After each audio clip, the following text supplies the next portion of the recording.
Indonesia, seperti apel Fiji dari Cina, jeruk Mandarin, apel Washington, serta jeruk dan anggur Australia. Kesegaran dan warna buah impor yang menarik membuat konsumen seringkali lebih memilih buah impor dibanding buah lokal. Namun sayangnya, tampilan yang menarik tidak menjamin kualitas buah yang baik. Ya, dari tampilannya saja buah impor ini terlihat begitu menarik dan sangat segar, apalagi jika ditawarkan dengan harga yang cukup murah. Anda pemirsa pasti ingin segera mencicipinya. Namun buah impor yang beredar di pasaran tradisional banyak mengandung zat berbahaya.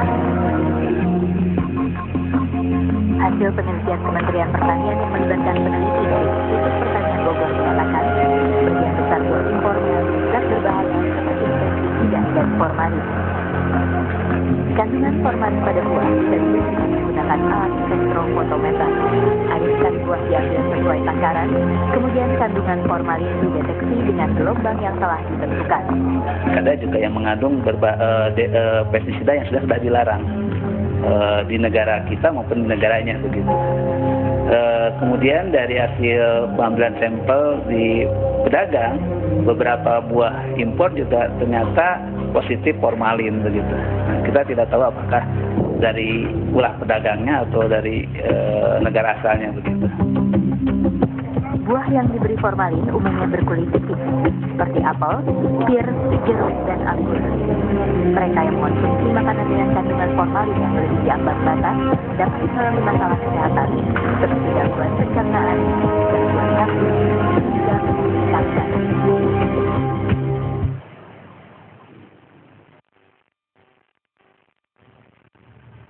Ya pemirsa, Anda kembali lagi dengan Apa Kabar Indonesia Siang, masih dari Taman Buah Mekarsari. Dan saya baru mendapatkan informasi ternyata buah belimbing yang ada di Taman Buah Mekarsari ini kan dibungkus-bungkus itu Pak ya. Ternyata itu tidak mengandung ulat, terbebas dari ulat ya Pak ya.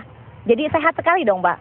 Ya, sehat sekali Bu Jalin. Itu salah satu cara untuk memproteksi belimbingnya adalah dengan membungkus. Nah, salah satu peran karantina adalah mencegah di pintu-pintu pemasukan terhadap masuknya alat buah ini ke dalam wilayah Indonesia yang bisa mengancam produk hortikultura kita. Seperti itu. Impor lalat juga berarti. Pak nih, kalau buah berformalin ini sekarang sudah terlanjur ada di tengah masyarakat gitu. Kemudian dari pemerintah upaya untuk mengatasi masalah ini seperti apa Pak yang telah dilakukan? Jadi selama ini Mbak ya, jadi untuk pengaturan terhadap cemaran-cemaran berbahaya itu ada 5.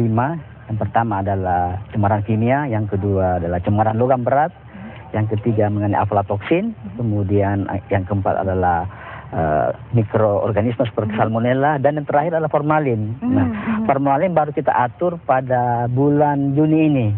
Kenapa aturannya. Baru bulan Juni ini? Ya karena selama ini kita melihat bahwa masih banyak permasalahan teknis yang kita dapatkan di mencari cara terbaik untuk melakukan tingkat perlindungan. Karena apa?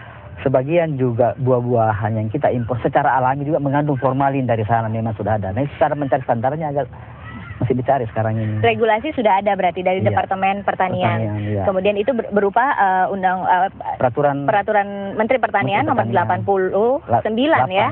88, 89 dan 90. Itu mengatur apa saja Pak ketiga aturan ini? Iya. Jadi Peraturan Menteri Pertanian nomor 88 itu mengatur tentang pengawasan pangan segera tumbuhan dari cemaran-cemaran berbahaya. Dan itu sudah implementasi sejak bulan Maret kemarin. Kemudian untuk Permen 89-90 mengatur tempat masuknya ke dalam wilayah Republik Indonesia. Jadi itu tidak semua tempat bisa kita buka karena pertimbangan teknis tadi itu Bu. Ya. Ibu, buah berformalin atau sayuran sebelumnya juga ramai mengandung zat-zat yang tidak baik gitu Bu, yang membahayakan itu sudah ramai. Tapi kemudian pemerintah baru membuat peraturannya di tahun 2012 ini tadi seperti disampaikan Bapak dengan berbagai pertimbangan gitu. Tanggapan dari LKI sendiri seperti apa Bu? Ya sebenarnya kita dulu dari tahun 90 kan juga kita sudah aware ya, tapi waktu itu masih belum formalin ya, masih cemaran logam dengan semprotan pestisida dan juga bungkusan lilin ya Pak ya. Jadi supaya ketika masuk di supermarket itu kan kinclong-kinclong. Jadi memang terbukti di swalayan terbesar. Nah baru belakangan ini ada formalin Pak ya. Jadi yang mungkin yang kita ingin sampaikan kepada masyarakat gitu, karena sekarang barang yang mengandung formalin itu sudah ada di luar pasar pasar swalayan, yang kalau di pasar swalayan kan kita menemukan, kita bisa komplain, bisa mengawasi, bisa melakukan tindak hukum. Yang repot ada yang di luar itu, karena ya itu tadi harganya yang lebih murah, dan sehingga kita harus bilang ke masyarakat jangan tergiur dengan warna kinclong dan harga murah yang jauh lebih murah ya dari lokal gitu, walaupun harganya manis, dan itu sudah sudah sangat membudaya sekali gitu. Orang lebih bangga bahwa jeruk impor yang dalam dus ya, walaupun sudah penyet-penyet dan sudah lama. Nah, itu mungkin pertimbangannya karena lebih manis. Ada apa dengan pertanian di Indonesia dengan beragam ratus jenis buah-buahan yang tumbuh subur di Indonesia? Ada apa? Kok tidak bisa bersaing, tidak bisa menjadi tuan rumah di negerinya sendiri? Ya, kita tetap moto yang disebut tadi Mbak itu pemerintah akan terus mengupayakan meningkatkan ke depan. Tapi bukan berarti karena sudah banyak yang dilakukan ya. Tapi memang karena luasnya wilayah kita ini sehingga memang ada prioritas utama yang harus dikedepankan ya. Kemudian yang lain suatu saat mungkin akan juga menjadi perhatian. Bapak, kalau misalnya tadi regulasinya baru ada tahun 2012, tadi dikatakan dengan berbagai pertimbangan. Tadi kalau Ibu katakan ini sudah ramai dari tahun 90-an. Apa kemudian yang menjadi kendala pemerintah? Apakah katakanlah bergening dengan dunia usaha atau dengan Kementerian Perdagangan misalnya, atau Kementerian Perdagangan sendiri sampai saat ini kan masih melakukan regulasinya baru akan dijalankan ya bulan ini ya Pak? Baik, jadi memang WTO sendiri, Perdagangan Bebas sendiri kan lahir tahun 94 ya, dan aturan internasional yang mengatur mengenai cemaran kimia itu lahir lebih formal lagi sejak tahun 94. Nah di situ baru setelah tahun 2009 baru pemerintah setelah terbitnya Undang-Undang Nomor 7 tentang pangan barulah diatur bahwa pemerintah perlu mengatur keamanan pangan untuk melindungi konsumen masyarakat. Seperti itu. Ibu, lalu untuk masyarakat, kalau dari pemerintah sudah ada regulasi, sudah ada upaya-upaya gitu, masyarakat nih agar pintar memilih buah yang bagus kualitasnya tapi juga tidak tertipu dengan adanya kandungan-kandungan zat berbahaya, itu seperti apa harusnya? Banyak ya kandungan Pak ya, dikasih pemanis, dikasih pewarna, dikasih segala macam. Tapi yang paling penting kalau menurut saya itu tadi, bahwa jangan terkecoh dengan harga dan kemudian lihat fisiknya. Kalau saya mau belanjanya di mana dong? Kalau misalnya di supermarket sudah ada. Sebenarnya dimanapun sama, tapi kita harus ngelihat juga gitu dari segi harga dan kemudian dari tampilan fisik buah-buahannya itu. Kalau misalkan ditambahkan zat kimia itu pasti warnanya tidak alami lagi. Warnanya tidak alami lagi.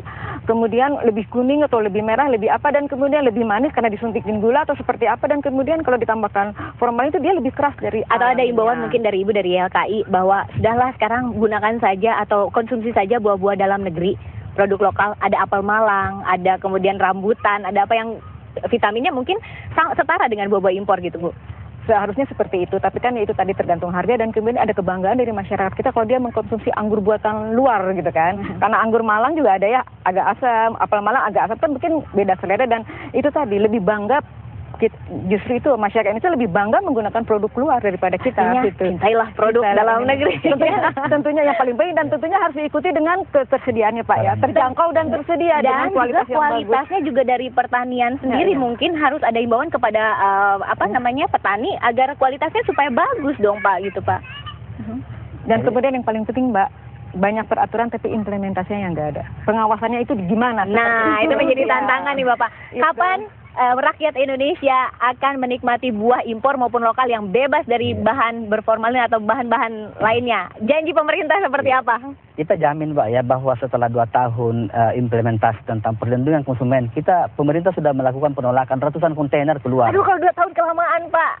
Sejak 2 tahun lalu mulai berlaku, dan sekarang ini alhamdulillah kita sudah mulai pemerintah sudah menyiapkan berbagai sarana fasilitas di tempat-tempat masuk utama untuk meningkatkan. Jadi kita harap bahwa buah-buahan yang keluar dari pelabuhan itu kita sudah jamin aman dari cemaran-cemaran berbahaya. Sudah mulai sejak 2 tahun yang lalu. Sejak 2 tahun lalu. Tapi kemudian ada tahun ini, berarti akhir tahun inilah ya. Kita insya Allah sudah maksimal, ya, sudah maksimal. Nah ini janji pemerintah yang bisa dua sisi. Pemerintahnya juga benar-benar melakukan implementasi peraturan, dan kemudian masyarakat kita juga harus diberdayakan. Ya, tidak hanya pemerintah tapi masyarakatnya juga harus pintar memilih ya Pak Ibu. Dan ada salah satu buah yang menjadi ciri khas di Indonesia, yakni buah Malang, apel Malang. Apel Malang ini belum diekspor Pak. Sudah ada sebagian ke Timur Tengah ya, kemudian barangkali juga ke Malaysia, baru pasaran-pasaran Asia Tengah dan Asia Singapura dan Malaysia. Sayang sekali ya, padahal apel Malang ini memiliki khasiat yang luar biasa. Kalau misalnya dilihat ada obat batuk dan lain sebagainya, itu banyak penyakit yang bisa diobati dengan apel Malang, dan itu bisa menjadi sumber potensi pendapatan negara juga dan juga bagi pertanian tentunya ya Pak. Berikut kami punya liputan mengenai apel Malang yang khas Indonesia untuk Anda.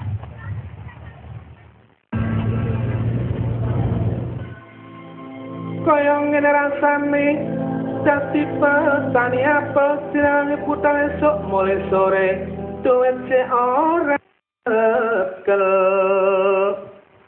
regane obat mundak etikel mati klek koncotane putar tuku obat atine tambah medekel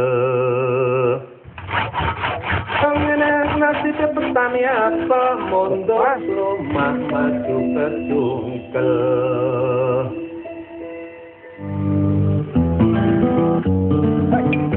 Tolonglah terlalu kecilian, kita nyetiring lho Kak. Pak, sakjane batasnya paling cilik itu kan sak mini. Nah, aku lek terjadi sing sak mini dikabutno. Seragane rewel, pembayarannya repot juga. Terus men ndondok ya men oh. Iya Pak. Ndondok men tadi. Ya. Soalnya nanti apa saiki wangel kaya ngono kok lek benjut apa iki dol. Terus iki men. Ya wangono ngangkat nang timbangan. Timbangan. Ya. Timbangannya di. Berapa? 31. Nah. Berapa Pak? Waduh, silakan netek tol. Pada mana sah? Alhamdulillah. Oleh pira panen Pak? Ada ya apa ya? Sono iki. Oleh telur keranjang. Iki campur ae gede cilik iki. Iya ya, sapa ana ning ngene iki ya sampean hitungane lengger kopiro. Yang penting aja nemen-nemen lah. Petani ini cek gak rugi. Saya kira kena rada apik, Pak. Iya, rada lumayan. Saiki lho hitung-hitung dhisik lho tahun sing kepungkur. Oleh 12 tahun setengah hektar saiki malah 3 keranjang. Iki campur cilik-cilik. Ampun lah ya, sing ngono kuwi ana sing cilik ana sing gedhe. Kate milih yang barangnya mek sakmono lah. Cuma lah kesuwen. Oleh mek iki. Iya mek ketok wis. Assalamualaikum. Waalaikumsalam. Alhamdulillah boy.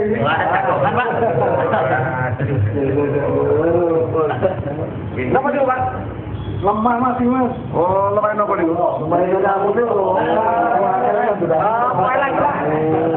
Anu di lebar mau lah. Di lab piro piane Mas? Oh, ngapain lah? Piro Bu? Ngopo no? Iki monggo pergi.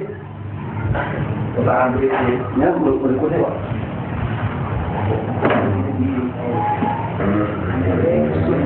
Orang ini optimis menguntungkan atau merugikan petani? Merugikan Pak. Jadi dengan adanya jamur-jamur atau mikroba yang menghambat, mikroba yang baik Pak. Nah ini sebenarnya ada beberapa hambatan permasalahan yang ditangani.